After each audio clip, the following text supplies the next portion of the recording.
Good evening. This is the second episode of Knights at the Round Table, collaboration between Quidditch Post and QuidditchUK. I am your host, Abby Whiteley, and tonight we will be discussing volunteering in the community. I'm going to let our panelists introduce themselves, starting with Bex. Okay. I feel really sunburnt as well. That's really embarrassing. My name is Bex McLaughlin. I'm on the European Quidditch Cup committee, in charge of snitches. Last season, I was a Team UK person who picks the team.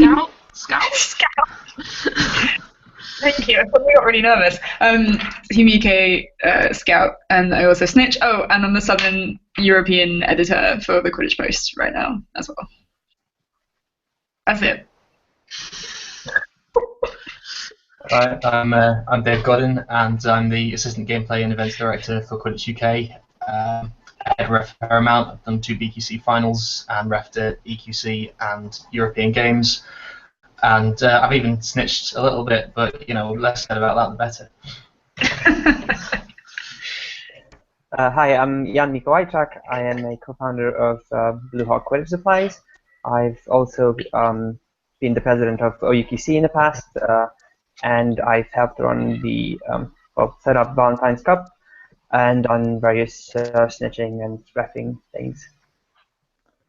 Hello, I'm Philip Sam, and I haven't really volunteered that much until this season. I've been playing Quidditch for about 3 years now, but I was on the British Quidditch Cup 2016 committee, specifically the volunteering and officials manager coordinator. So that is why I'm here. Okay, thank you. So we're going to go through some discussion points that we have, and then towards the end we'll move on to points submitted by the community. So we're just going to start with quite a holistic question, and we're going to talk about which types of volunteering exist in Quidditch. So because there are so many different ways that you can contribute to the community, whether that's by captaincy or journalism or snitching, and I'd just like you all to discuss which kinds of volunteering exist and why people should do them, basically, why they're important and why they give back to the community. Shall I start? I think one of the most important things about volunteering is, it's important to give back to the community, but I think it's also what you gain as a person. One of my favorite examples is a shy fresher we had on Kiel who's now gone on to tournament direct and be involved in loads of committees, and I won't embarrass him by saying his name, but it's great to see that kind of growth in someone that I think taking on responsibility gives to them, and I think that's really important on a personal level. That was the end of my point. Absolutely. I mean, on top of it, you also gain, experience that others will see in you. So, the sort of CV points that you earn by doing a lot of stuff. Like, a lot of people think that it's just silly, you're kind of helping out your friends do something, but in reality you are learning how to set up events, how to manage people. Like, they're all applicable skills that you really can highlight later on in your life.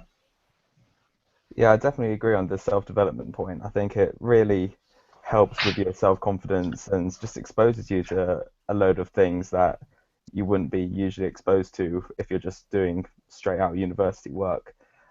So I vice captained for Reading in my second year, and I think it did bring it. And when I went to my interviews for my placement year, one of the first questions that the manager brought up was, "What is Quidditch?" So that was a very, very easy icebreaker, and so I could talk about all of the things that I did as volunteering as a vice captain, and now if I go to a graduate job interview now, I can talk about my BQC volunteering experience as an official manager. So it is really, really important and powerful to get that experience and exposure under your belt. Yeah, I think people talk about giving back to the community, and it's often meant in a very vague sense. You're doing good for this community that you're part of, but I think as a more pertinent point, unless people volunteer, the sport doesn't happen. Unless you get people volunteering as coaches, as captains, tournament directors, referees, snitches, first aiders, the sport just doesn't happen unless people volunteer. So I think arguably that's the most important reason to volunteer overall, is because this sport that we all enjoy doing, we all enjoy taking part in. We want it to keep it happening, and until we can start paying people to keep it happening, then volunteers is where it's at. Yeah, absolutely. I think one of the best things about the sport and about the volunteering sort of scene, I guess, in general, is that there's a low barrier to entry for pretty much anything. So if you want to snitch, then you can sign up to a tournament and you can just go do it. And it's such an important aspect of the sport in general, but it's also a great way of getting some athletic growth, of finding out another skill that you never really had. But then if you would rather die than snitch, you can write, or you can do something that's very behind the scenes. So there's such a wide variety of volunteering out there that for someone to look at the entire spectrum of things available and just go, no, none of that appeals to me, I think is a shame. And I think it can be hugely rewarding. Like, I really love being captain, and I really enjoyed, especially writing, because I was doing it sort of under my own steam, and I had blogs and stuff. And then once the Quidditch Post sort of sprung up out of nowhere, you suddenly have a platform, and you can learn from amazing editors and other journalists. And it's a really great way of getting into something that is also, it's non-competitive. We're not going to be like, oh no, you can't volunteer for us, sorry. So it's a really great way of getting experience in the field that you're interested in, whether that's videography or refereeing or whatever, without having that barrier to entry. So we've been talking about what people get out of it sort of for themselves, in terms of CV points and personal development. And what do you think, each of you, has been the most rewarding moments for you as volunteers? Like, what made you start, and then what's made you stick with it? I'll say I'm a bit of a cynic, because I picked up some roles because I was like, well, I think I can do this as well as anyone else, so I'm going to. Especially like to be involved with like the logistics behind Team UK, because it was still quite a new thing. The global games, there had been some mistakes made in the roster. Like, it's nobody's fault. It was new. I think Ben was doing it by himself, so it was a lot for one person to take on. And some people, I think, went through the cracks, and like Jan didn't make the original 42, for instance. But like, so I kind of didn't want that to happen in 2015. I thought, yeah, I've got time at tournaments. I can contribute to that. And for EQC, because I've got quite a lot of time on my hands right now in the job that I do, so I thought, yeah, I can give back, because I've got the time and the resources to do it, so I shall do it. Yeah, the reason why I went to volunteer for the BQC committee was literally because Rob Barringer posted in the Werewolves group saying, like, guys, they literally have like no one, well, not no one, but very few like actual committee members, and yeah, we need it to kind of let the tournament happen. And so I thought to myself, like, why not me? I mean, someone's got to do it. So you might as well be you with like your reasonable organisation experience. So that's why I volunteered, and I think I absolutely have no regrets over doing it at all, because it was BQC 2016 was my favourite tournament, and I've been to quite a few of them in my last few years, and that was just seeing every round of games happen because I helped with it directly, and that was hugely rewarding.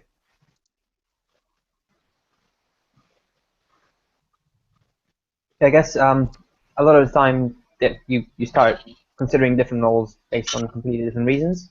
In my example, my first thing really was Valentine's Cup, and that one was more of a, here's something that someone QC proposed. Let's have a tournament, and then yeah, sure, let's go off and do it. It was a bit of a I guess a wild jump at something. Whereas sometimes you look at something and you're like, look, this is really fun. I want to try it myself, and maybe that snitching was more of that line of thought. Decision to become president was a different kind of feeling of, I like to, at this point I was really involved with the club, and a lot of it was wanting to give back, but a lot of it was also sort of wanting to combine work with spending even more time with the people I like, and doing, something I really enjoy. So yeah, each I think position for me had different appeals and different reasons for actually doing it and getting involved. But in the end, all of them are equally rewarding, and they all made me do the thing. So there's a spectrum of things to do, and there's also a spectrum of reasons. And I'm sure that anyone can find a matchup of the two for themselves. When I kind of started volunteering in two areas about the same time. I think just about first was starting refereeing at the First East Midlands Cup, which was basically I wanted an excuse to go to more tournaments. I'd only just started in sport, and I wasn't York at that point wasn't playing in any tournaments, so I wanted a chance to go see more Quidditch, get involved, and then at about the same time actually I transferred to Leeds. And then they were down on a coach, and I mean, to be honest, I didn't really know the first thing about coaching, but I looked some stuff up on the internet, and I thought, I'm enthusiastic, and I'm prepared to keep showing up here because I'm conveniently unemployed, so I've got all the time. Why not travel back and forth 4 times a week to Leeds and try and lead this ragtag bunch of people to glory? And I mean, hey, we won a match. It was great. That sounds a lot like you saw a niche that needed filling, and you thought you can jump right in there and be the one, right? And I think that's a really big part of it as well. Yeah, I think seizing the opportunity is quite important. I just saw something we can jump into and went for it. Yeah, definitely. And I feel like the same with taxes, because I feel it took a lot of effort on my part to sort of cajole everybody into this kind of new concept, and so I came up with it in April. First practice was in August, I think, and it's like I thought about it so much in those 3 months, and then bought equipment and all that kind of stuff. And yeah, you've got to have faith in you've got to believe in you ultimately. It's so cheesy, but it's true. The best you can be. But that's what happened with me, because it was like people were like, "Oh, who's gonna play for captain?" And I was like, "Well, not me, obviously." And then sort of applications opened, and I was like, "Oh, but I could." Like, there's no actual reason I couldn't. Yeah. And then it just kind of happened. And I think the whole sort of giving back thing, I think as the community gets bigger, it's so much less relevant on a macro scale. I think, especially for freshers coming in, they don't remember what it was like to know literally every person's name and know when each team cropped up and be like, "Oh my God, Loughborough's got a team," when back in the day kind of thing. And I think it becomes less about giving back to the community as a whole for a lot of people, certainly that first step into volunteering, and about giving back to their club, because those are the people that introduced them, those are the people, there's that real genuine affective tie there. So that's how a lot of people start. They have this little stepping stone onto their club execs. They might be social sec, or they might be vice president, or some sort of a more peripheral role, and then moving into Quidditch UK or the Quidditch Post or larger organisations, or even setting up their own like Yandin, because they've been introduced. So I think emphasising how rewarding it can be just to volunteer fundamentally within your own club is really important, and obviously it appeals to that patriotism of your own club and being like, "Oh, well, I'm on the exec of this, like, of whoever your club happens to be," and there is something really rewarding on a very personal level about that, because you're helping out people that you know and like, your teammates, and then that's a very natural step towards volunteering for large organisations. I completely agree with that, because I've never had the opportunity to run for a team exec in any way, because I've been on so many teams, which is not my fault. And it does make it difficult. So if you have that opportunity, it makes it difficult then to further your, volunteering career, if you will. so yeah, the best thing to do is to get involved in the team, and then if you can get involved in the wider community, then you get to know more people, and they'll encourage you to do things because they know you. Like it was Jack Leonard who asked me to take on the Quidditch Europe, that's a complete lie, Quidditch Post in Europe role, because he was like, "Oh, you're there," and I was like, "Okay." Yeah, going back to Becca's original point about taxes, I mean, it's important to note that this sport is only about 4 years old in the UK. There really is a lack of status quo, and there is scope to, introduce new concepts like Jan did with Valentine's Cup. There's just and like Quidditch Post, for example. There's just so many new projects and new things that have popped up because people have taken the initiative, and you have to think to yourself, like, why not me? Why can't I set up my own club or website or organization? Like everyone's really on the same scale when they start the sport. We're all students mostly, so why not? Yeah, I think that's absolutely right, and you have to sort of keep in mind that not all niches are filled in any way. Not most of them we've not even thought of yet. Like there's just a lot of stuff and potential to be sort of harvested out there. Like there's just so much space for stuff. And you can be the next person to have the right idea for something that doesn't exist yet. I mean, like look at Fly the movie. Like there's just so much stuff that can still be done, and as the sport grows, even more space opens up. Yeah, no, definitely. I think a lot of people sort of, or they look at roles like, oh, I don't want to be BQC tournament director, that seems huge. But then, for example, we've had a couple of volunteers at the Quidditch Post who now write for us, and they just message us being like, I want to volunteer, but I don't know what I want to do. I just want to be involved. And like, don't be afraid of just emailing QuidditchUK and just being like, I want to do something. I have no idea what. Here's what I can do. Help. Like, it doesn't have to be. I think it can be quite intimidating because certainly when I signed up for the Quidditch Post, I had to submit a CV, and I was like, oh, okay, this is like, it's like a big, and it's weird. It's also a bit alienating almost to feel like you're being assessed by your peers, because then it's like, oh, okay, I know the people by name, like, who are going to be reading over this application. It can feel really weird. But to just email them and just be like, I want to be involved, they're not going to be like, no. Like, that's something that's a bit weird about Quidditch interviews, because for every single position that I've had or been interviewed for and not gotten, it's been with a person I've known like quite well, and it's just a bit like there's no room for blagging there at all either in an interview. That you maybe for a regular job you'd be like, you'd expand, and it's like, well, you can't, because they know what you do. They know what you're about. They see your Facebook, like. So it's a bit unusual in that way, but that doesn't necessarily mean it's a bad thing. Which is well, it's just a thing, really. Neither good nor bad. And you can't play the I play Quidditch card. To break the ice. Yeah. Okay, so with that in mind, and thinking about a couple of reasons why people might not volunteer, what can QuidditchUK and other organisations do? So you've got Quidditch Europe with EQC, you've got Quidditch Post, you've even got IQA sort of ish there. It's there.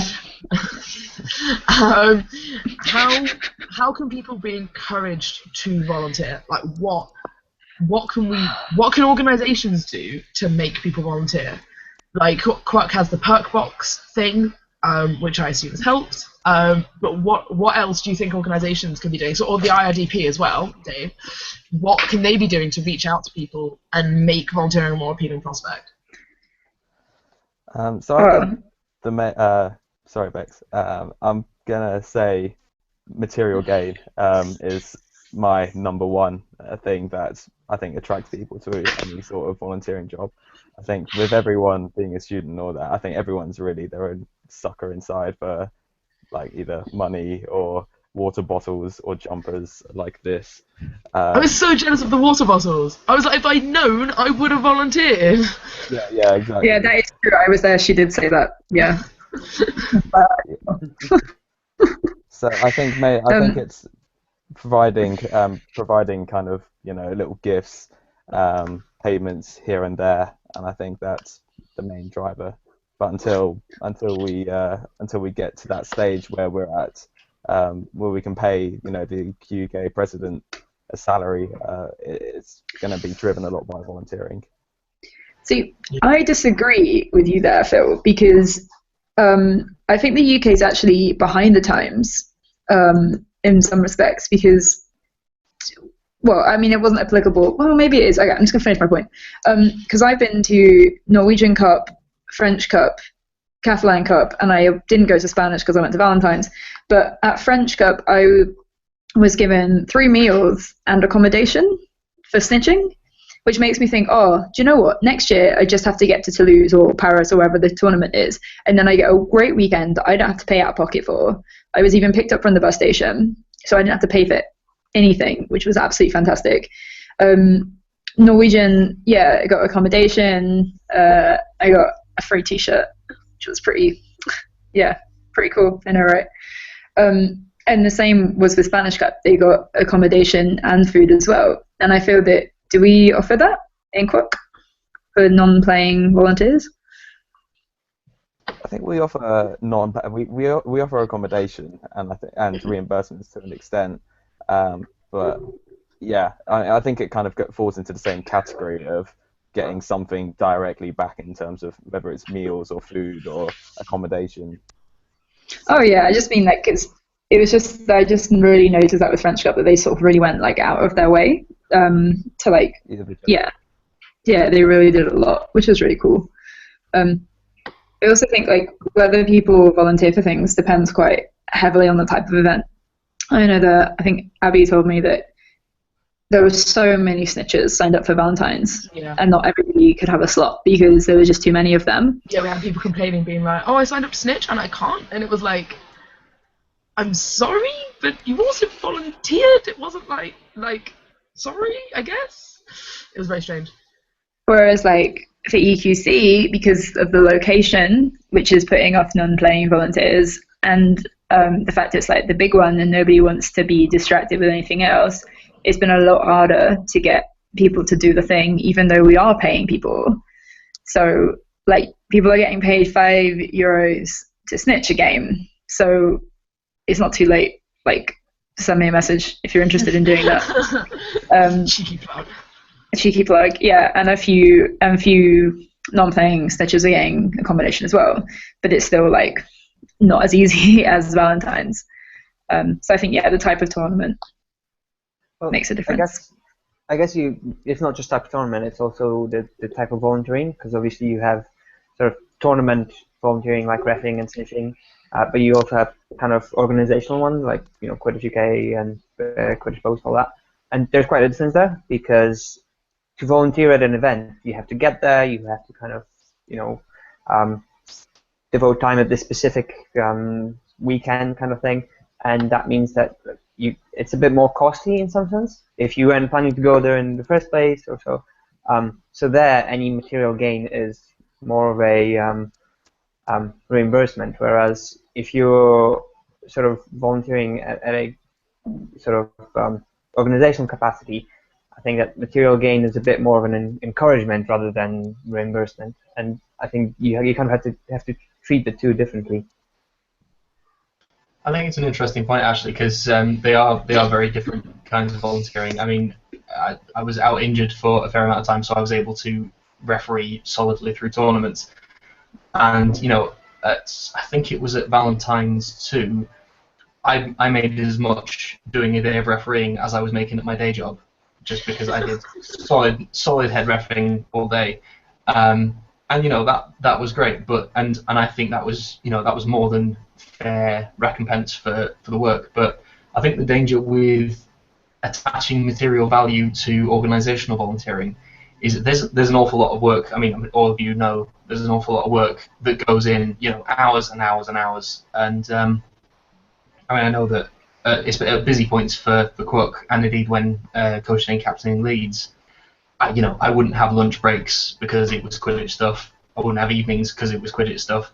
You give up all that time, and it almost seems to cheapen it by attaching small, because you are putting in effectively a part-time job, and so I think there is the danger that by attaching material worth to it, it's almost like you're kind of valuing your work less. So, I mean, to my mind, for organisational volunteering, the thing that motivates me the most is, the kind of credit, kudos, and to an extent, the kind of boost to your reputation. Absolutely fantastic. Wow, very, very good.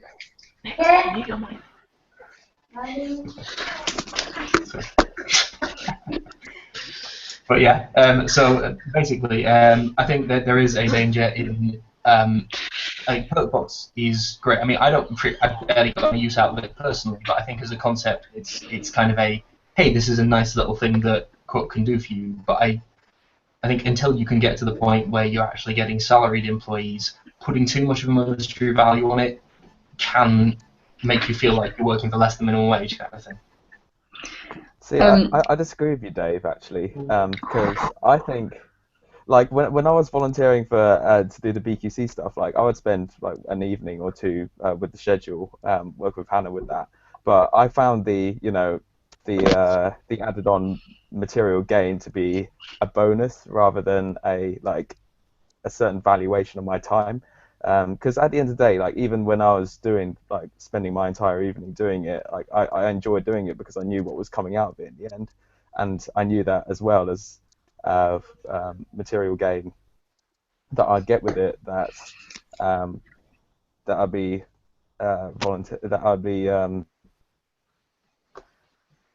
doing it right. Yeah, absolutely.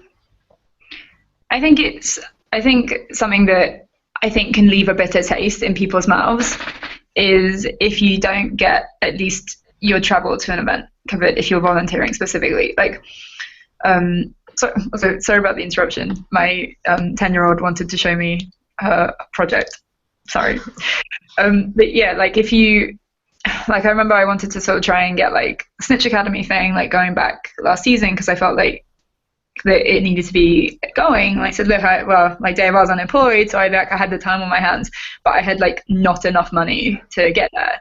And I remember a Quirk rep saying, like, no, you can't, because we can't charge people for that. And I was like, but I mean, like, if I can get 20 people to go and they will pay £1 or £2, then I can do it. But I literally don't have the money otherwise. And so I feel that that can be upsetting if you want to do something and it's like, oh no, but you can't. And it's like, but I literally can't afford it otherwise. And it's sort of, I've rambled off on a point there, but please, someone else. I mean, I think there's the point I was making was regarding sort of long-term, organisational volunteering. I'm completely for people getting paid their travel, their accommodation for doing events. If we do run Snitch Academies or ref workshops, I'm more than happy for whoever's running that to get their travel reimbursed. And I mean, for people volunteering at tournaments, I think it's great that head refs get paid. I think it's great that EQC are having snitches getting paid. So and as Phil was saying, the little things at tournaments do make a lot of difference. I mean, I come from a live action roleplay background where basically the rule is that you treat your crew right, otherwise your event doesn't happen. So they make sure that the crew have always got first dibs on any beds or floors that are going. They make sure they've got food, and they get first run at the showers, that kind of So I definitely get the little things do make a lot of difference. But kind of coming back to Jan's point, there is a big difference between one-off event volunteering and constant institutional volunteering. Yeah, definitely. Yeah, I think for organizational volunteering, what matters when it comes to material gain is the way the way it's sort of perceived, advertised, and talked about. Obviously, if it's kind of the difference between what you were talking about and Sam, but you have the sort of, this is what you're getting paid for your work, or look, you're doing a great job. Here's a bit of extra because Exactly. you're great, and that's kind of the difference. Yeah, definitely. Yeah, there's no amount of perks you could have given me that would have made up for like the sleepless nights of captaincy. But but like, you get to the perks, you get to be in the middle of the photo. You know, there's always something that you get back out of it. And I think you do find those little rewards in what you're doing, and especially if they're given institutionally, that just, it makes such a difference between feeling like a dray horse and feeling like you're actually appreciated and relevant as well, I think, because it can be really frustrating if you're just working and it's like it's not getting acknowledged, and you start thinking, well, actually, you know what, I could just stop, and that, you know, and like you can sink, and that would be fine. And that's where I think we did have a community submission, but I think it's relevant here, about volunteer burnout. So the people who tend to, this is actually Bex, I think you said this to me in private correspondence, but it was, you know, the people that do a lot. I mean, look at this panel. Like, I was using like the academic, but anyway, because you know it's like, oh, my mate Chomsky said this, but anyway, like, well, like, put it this way, to build on from your point, like, please do. Another one of my friends who shall remain nameless is the head of Quidditch Post in Europe, the vice president of a certain NGB, and the captain of his own team while working full time, and keeps telling me that he's gonna like step down from something, and it's not happening, but it's just too much for one person. It's the same when I look through who's volunteered for UKC, and it's like, oh great, like Fraser Posford, I'm just gonna give that guy a shout out right now. He's he actually messaged and was like, I will snitch any game that I'm not reffing and not playing, I will snitch. And it's like, does so much. I don't know. I think that maybe, I don't know.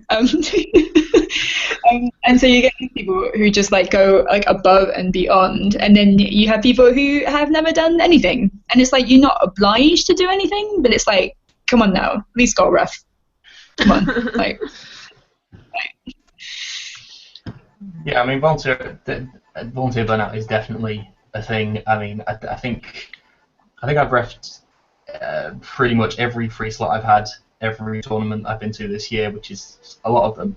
And I mean, sorry, Bex, I'm not going to be volunteering at QC because, you know, I'm head coaching Kiel, and yeah, I know, shock.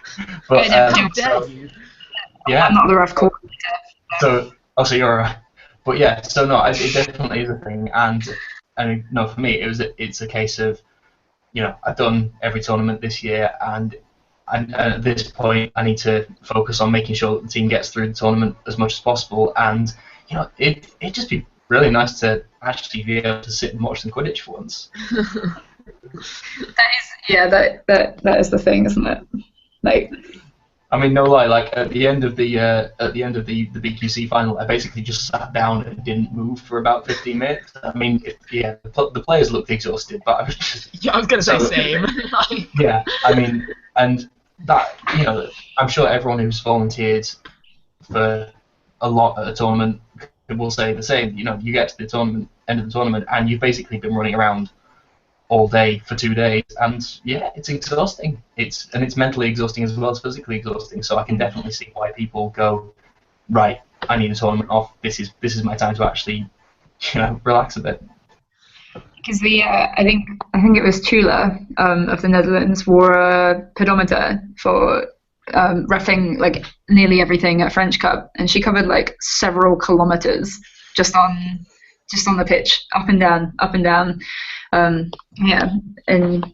It takes a lot to do that.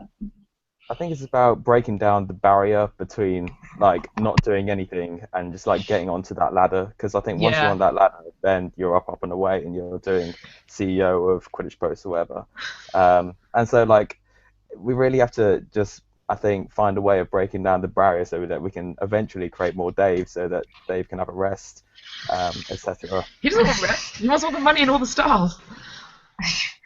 Yeah, it definitely. That's why I said earlier, is like get onto that ladder as soon as you can, because like I'm at a point where I'm not a student, and I've got young people, sometimes 5 years younger than me, telling me that I don't have the experience to do this role or whatever, and I'm like, oh, and it's galling a little bit. But I didn't get on the ladder at the right time through just not being in the right place. That's just life. So get on it. Well, I mean, yeah, volunteer burnout is definitely can be an issue, and like it's difficult to counter because it's not a problem with an individual. It's kind of a sort of whole group phenomenon. I know that's definitely what happened with OUTC in terms of reffing. There was a lot of refs from our club sort of previous season, but because we were sort of at the time above the average, we were being put on for pretty much everything. And then next year, no one wanted to get back into it. So people didn't get qualified, didn't volunteer as much, and all of a sudden, you go from really high to real low, and that's the real danger, where just sort of one group kind of goes above and beyond the expectations, and people kind of get happy with that and they're laid back and lazy, and then you just that everything collapses kind of at one point.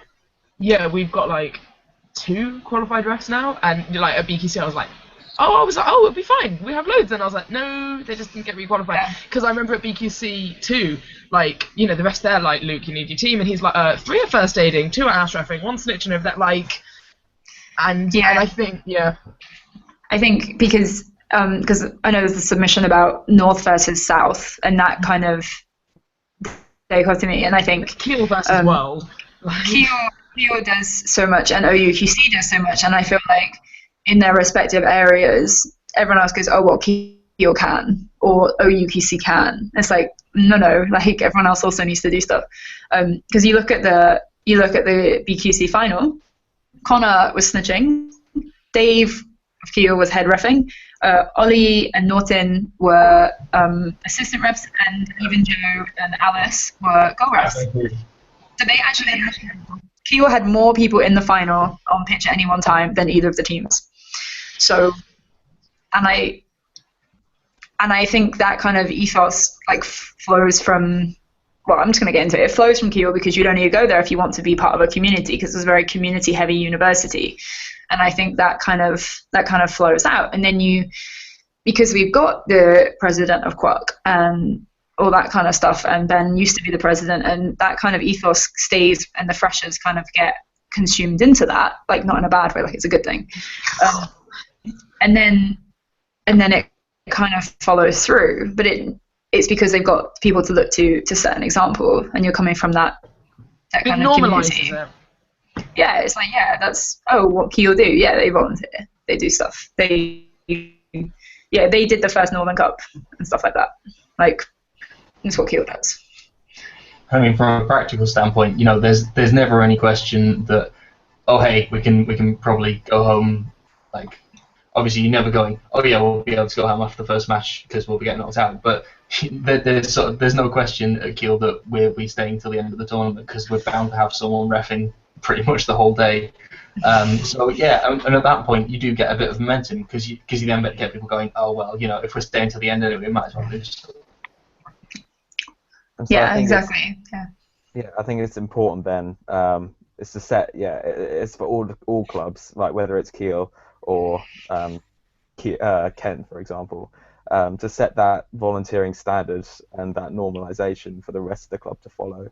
Yeah, like as soon as you get one person, like I remember we got Jesus, we didn't get them qualified, they did themselves, but they got qualified, and then other people were like, oh, actually, like, reffing that's quite fun or whatever, and you get this momentum where suddenly kind of everyone, it looks like something really interesting, and then they start having ref chats, and you're like, oh, I'm on the ref chat, I want to be in the ref chat, and it makes it seem like something to be part of rather than like a chore, basically. So since we're on the subject, we should talk about qualification specifically, especially refs. There's snitches on people else a little bit as well. So I have a handy statistic here. 248 people applied to volunteer at BQC, and only 60 were qualified. And obviously there was a quota there, so we should discuss, did that quota work? Why was it implemented? Phil can probably help about that as well. And also, how do you get people to take that step into getting qualified? And getting involved on that additional level, and what barriers are there? So, I got one quick barrier then. Is like I've been saying for the last 2 seasons to become a ref and like get into it. But here, there's not reffing qualifications as in the same way in the UK, so I've not quite got into it. And then in the UK, it's like, well, we've already bought 6 refs when I was with Kiel, so like, I'm never going to be as good as my Kiel teammates, so I won't. So that's a double-edged sword. Carry on, Phil. Yeah, so I think in terms of the qualified volunteers and the qualified refs, it really helped that the quota of non-play, just complete volunteers, whether it's scorekeeping, timekeeping, etc. Like we had so many scorekeepers and timekeepers that like we only needed like 20% of them, and it was fine.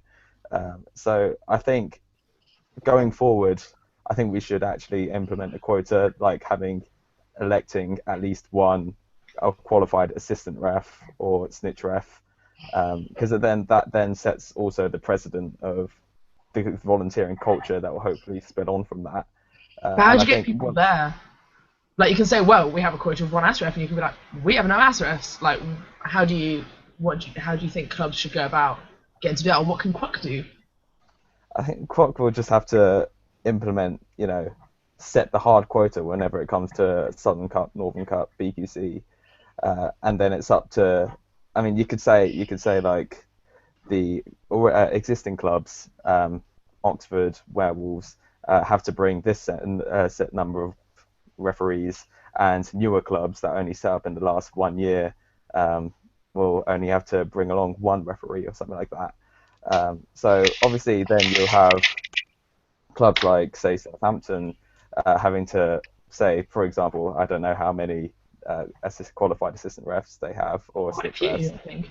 Yeah, probably the wrong example. But if they only had 6 and then the quota is 8, for example, then they'll have to train up 2 more, and that will spill on into the second team. And then if you have Kent with their current 0 qualified refs and their quota is 1, then it's kind of just like forced, but encouraged as well, qualified ref training, because it's what we need in the end. Like we have to do it one way or another. I think it's a universal problem, because I know that USQ, United States Quidditch, has been having a similar kind of problem, the ref crisis, and I think they pay their ref a lot of money. It's like $25 a game, maybe, something. Like don't quote me on that, but I know it's a big number. Their requirements, at least when I was there, was that you had to have a certain number attempt the head ref test. So at least to show that you were like making an effort, but that wouldn't really help in terms of volunteering, and that's when they've got a ref problem. So I do actually quite like the idea of the attempting part, because at least it's not like punishing clubs for trying but failing. But if it is still a problem, then maybe we'll have to go for the hard. You have to pass it. Yeah, I think in general quotas are a good thing, because like you said, it does encourage, especially in the newer teams, which obviously you get that precedence thing of you get one, you kind of force one person to do it in some sense, but then all of a sudden they might love it. They might be really happy with the volunteering that they just did, and they will share that with the club and their friends, and that will hopefully have a bit of a snowball effect on it.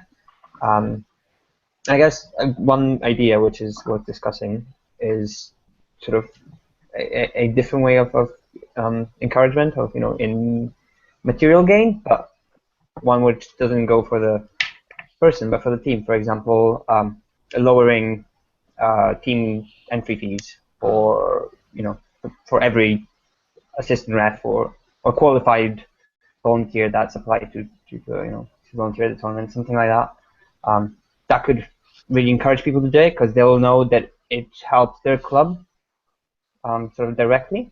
I like the idea, but then you've got, like, I'm just throwing it out there because, like, for example, OUQC get a lot of money from Valentine's because they're quite an established club. They're therefore more likely to have those qualified refs and less likely to need the money than a new club. I mean, I like the idea, but yeah, I think it's tricky in terms of almost penalising clubs that don't have the infrastructure. I think to support it. The Valentine's Cup is an outlier and shouldn't be counted because it throws out the Spiders Valentine's. else know. It's not like anybody else is organising. Oh, I'm just organising a 20-team tournament, just me and like all my mates from Europe. Like no, most people are organising a tournament. It's like it's that one, the Quidlings one. I can't remember the name. Yes, Nightmarish, or Light Up, or L Tournament, or East Mids, or Highlander, or these like more like reasonable sized ones, which don't bring in as much money. I think UKC is like way out there. I take your point though, but yeah. Yeah, I actually really liked the team entry idea, and I think you can attack it at two angles, whether you have it at the team level or player entry. I think personally, I would love the like a raised player fee if I qualify myself and volunteer as a snitch ref or an assistant ref. Yeah, but as a captain, I'd have been like, yes, everyone must get volunteered now, and like force them. Whereas when it was like there was no specific incentive other than you can't go, it was just a bit like, please, like if I knew we were saving money, I'd have been like on it.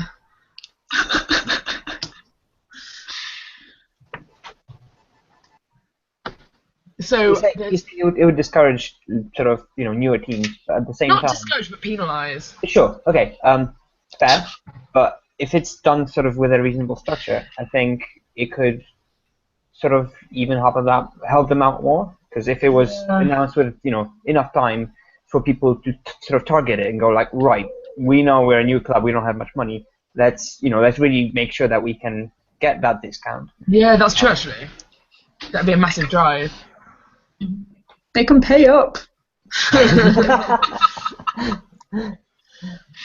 Something which I want to steer the conversation towards because I think it is really relevant, and it would be a shame if we didn't talk about it, is a community submission. So it's sort of how valid it is, you can also assess that, is volunteers being harassed by members of the community in internet social media echo chambers. A very long noun phrase. So to what extent do you feel this is a thing? Like, obviously, if people are feeling harassed, that's relevant. But also, how widespread do you think it is, and where do you think that fits into people either quitting volunteering or feeling discouraged from starting? I think the echo chamber, whether it exists or not, I think if we look at the feedback from BQC just gone, it was an absolutely fantastic event. I don't know, I was there, I thought it was faultless. I thought everyone was really helpful on the committee, every day, so much good stuff. And I think once that ball got rolling of saying like, hey, this was really great, like I felt like it kept coming, like people kept like saying stuff. I think that whole like maybe like bandwagoning thing, whatever, goes like both ways. And I know after BQC 2, so BQC 2015, yes, I think a lot of people were unhappy with some of the things that had gone down and how it had been run. Yeah, and I think it's difficult. It's very difficult, that kind of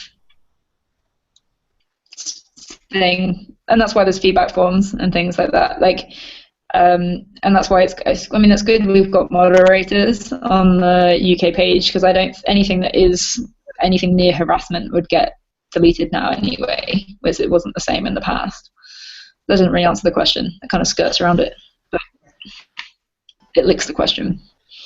I mean, from my point of view, I definitely see not a lot, but there's some, people will go back and they'll review video footage, and they'll be looking at referee calls, and you do get to an extent quite a lot of people going through and kind of picking holes. And believe me, I make as many mistakes as a referee as everybody else. I'm not. Lies, you're perfect. I'm not faultless with the making referee mistakes, and but and you sit there, and it's a game that you're watching, and you'll agree with some of the mistakes they're pointing out. You'll disagree with other ones, and you kind of look at it. And I personally just try and stay quiet about it, because it doesn't. But the thing is, it just doesn't really help anybody, because the call was made on the field, and in my mind it stays on the field, but I don't think rules and regs being like. Yeah, I mean, I wouldn't say that it's a major issue, but I think it can knock the confidence of referees. I mean, when you've done as much refereeing as I've ended up doing, you have a thick skin. You can't let it get to you. But I can definitely see that if it was your second assistant ref game ever, and then you did get a whole bunch of people going, oh yeah, that call was wrong, that call was wrong, you might just not go back to it. So from a sort of personal level, it does happen. It's not, I don't think it's a massive community-wide issue, but it does happen. The one that's actually personally got to me more is when I've seen people, as a QuidditchUK staff member, I see people talking about what QuidditchUK have done and attributing intent and reasoning behind it that I know for a fact wasn't there. And it's very difficult, and there's a very fine line between wanting your organisation to be accountable to people, and welcoming criticism.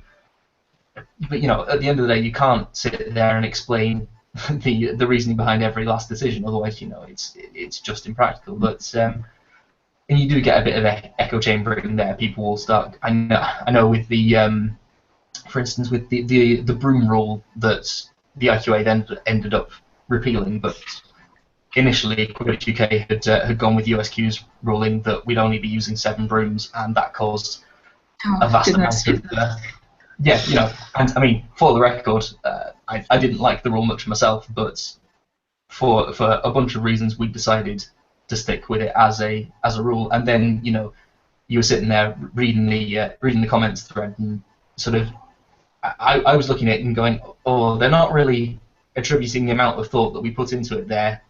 And so, again, this is coming entirely from personal experience, but there are definitely elements of negative reactions on social media putting you off volunteering. I don't think it's the biggest issue by any means, but it is an issue there. Because I think as well in Quidditch, because it's a small community, I think once you make a name for yourself in one way or another, it sometimes is hard to shift that as well. Like, if 2 seasons ago you weren't a very good snitch, people will still see you as that, and it's quite hard to shift that sort of impression, which I think also ties into it. Like, it's not. I think we're very keen, as in the UK, to say that we're sort of like ahead of the US in some regards. Like when we see that, transphobic, absolute horrible stuff that some of their players come out with, but sometimes we're not all that ahead, because it can be quite easy to criticize, and then it can be quite hard for people to change their reputation, and I don't think people do get enough of a chance sometimes. And it's like, oh, I remember that ass ref, they made a mistake, and then it is quite hard to then shift that and be like, no, but I've practiced, I've improved, and I'm not the same as I was. Which I think that's quite a serious problem. Yeah, because people stay salty I think about one call from 2 years ago. Sorry, come on, yeah, just going back to what Dave was talking about, I think one of the reasons that happens is it's looking at it from the other side of the barrier, as someone who has been overcritical to people on Facebook and stuff. It's really easy to overstep that line. I think sometimes it's just you're just not thinking that you're not really getting in the head of the person who's done the decisions. Not trying to explain the doing of it, but the fact that most people who do that, they're not evil or wanting to be hurtful, I think. And I think that's something that's really worth remembering from a volunteering point of view. Like, as a volunteer, if you do speak out and say, look guys, you're really overstepping your line and this is not cool, I think most people really then do think back on it and go like, right, shit, I have gone too far, sorry.